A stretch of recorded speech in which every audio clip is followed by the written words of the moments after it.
guys, welcome back to my channel, the channel where we keep things real. In today's video, we are going to be talking about the cost of living in Australia, in the Republic of Ireland, as well as the United Kingdom. So this video caters for people who are, for example, in the United Kingdom and decided that UK is not their final destination. They want to go and live in Australia. And for those who are still overseas and are contemplating whether to go to the United Kingdom or to go to the Republic of Ireland, it is of paramount importance that you know the cost of living compared to the salary that you're going to be getting when you go to that place. You are going to be shocked which country actually pays the most. I know the majority think it's Australia, but is it Australia? Stay tuned to find out more. And before we get into it, may you kindly subscribe to my channel and hit that notification bell so that you don't miss any of my videos. For now, let's get into it. Alright, they asking for the queen. I'm a bad bitch, she's a savage. Look back while I turn. No comparison. I'm a savage, yeah. Classy, bougie, ratchet, yeah. Sassy, moody, nasty, yeah. Acting stupid, what was happening? What was happening? I'm going to start by showing you the pay slips for the three individuals in these different countries. What you have to bear in mind is that our salaries can never be the same. If you look at a place like Australia, it has got many states and each state pays differently. So the state that I'm going to be talking about today might be paying differently from the state that you are currently living and working in. So don't shoot me if there's a big difference or a small difference in the salaries. The purpose of me showing you those pay slips is for you to see how much amount of money can one individual take home at the end of the month, and we'll use that salary against the expenses that you're going to incur so that we see whether the salary is adequate or it is not adequate.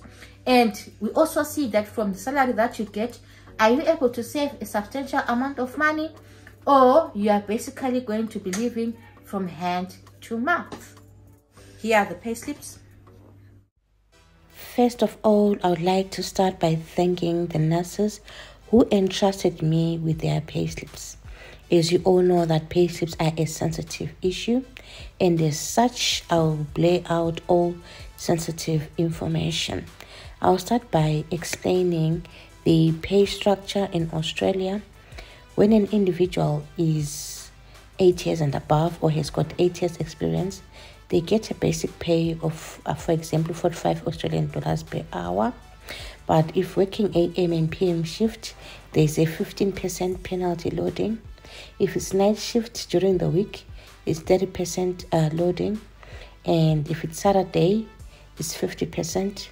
And if it's Sunday, it's 70%. And if it's a public holiday, it's 100%. So this basically means that if you're earning $45 an hour, if you've got a penalty loading of 100%, you get double that amount.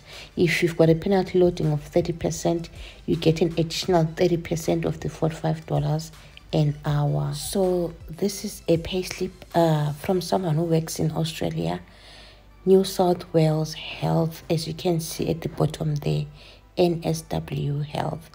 Australians are paid on a fortnightly basis, and this individual has got just above 5 years experience, and the hourly rate is at $43 an hour, and the basic take home after 2 weeks of working is 2,758 Australian dollars. That is 1,472 pounds per 2 weeks. So per month you'll take home 2,944 pounds. So now let's look at someone in the Republic of Ireland.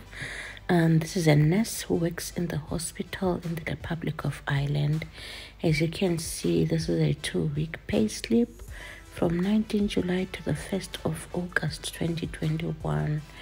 and in the 2 weeks that they work, they make 2,810.78 euro, and after tax they take around 2,000 euro per 2 weeks. Take note that in Ireland as well, they pay for the unsocial hours, and there's a different period for night duty hours and Sunday hours, just like in Australia as well.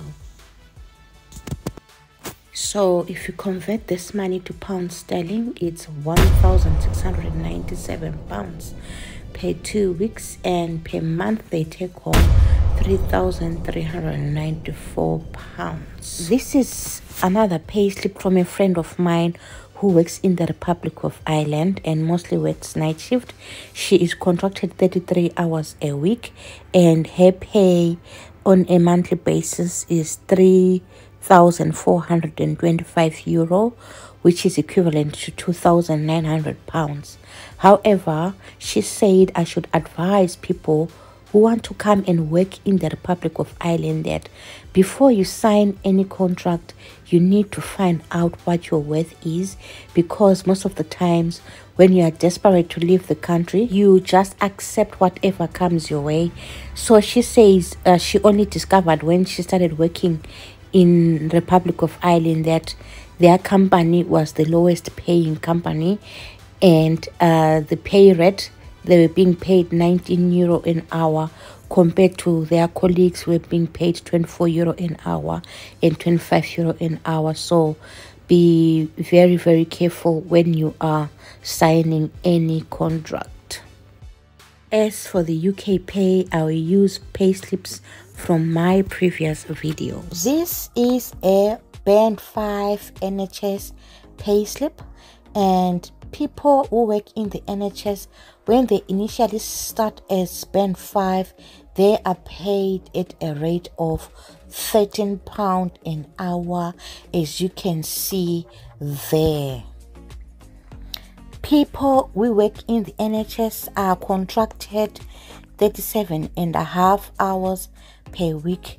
However, they are paid on a monthly basis, so for the whole month it's a total of 162.95 hours, as you can see at the top there.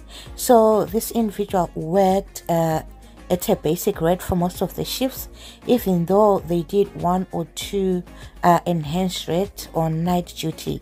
The basic take home was 1,691.82 pounds, as you can see at the bottom there. So this is the rate, or this is the basic pay of a Band 5 nurse in the NHS. So to enhance their pays, people who work in the NHS do the unsocial hours, which are night duty and weekends, and these are paid at a different rate. So the individual for this payslip said she worked 7 nights for that month and worked all the 3 weekends, and she managed to get a take home of at least 1,963 pounds, as shown at the bottom there. So guys, this is the conclusion.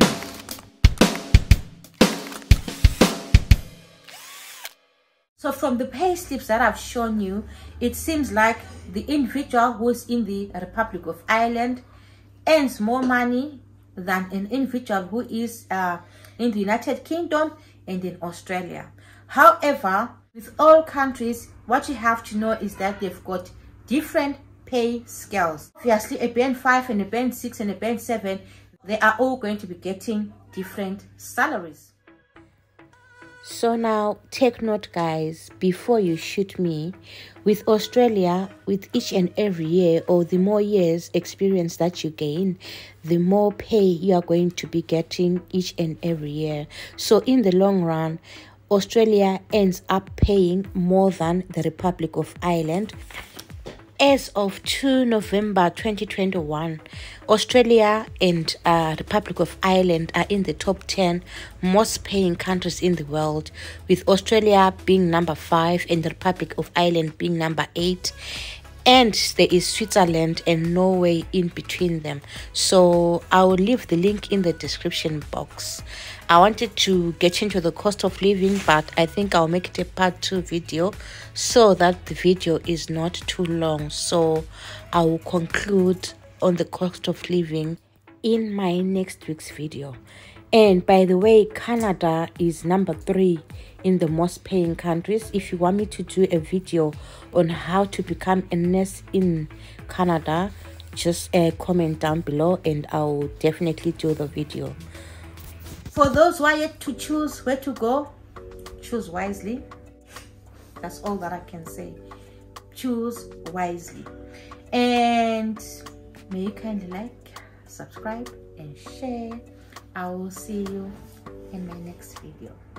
Thank you so much for watching, guys. If you are moving abroad, try as much as possible to avoid capital cities or large cities.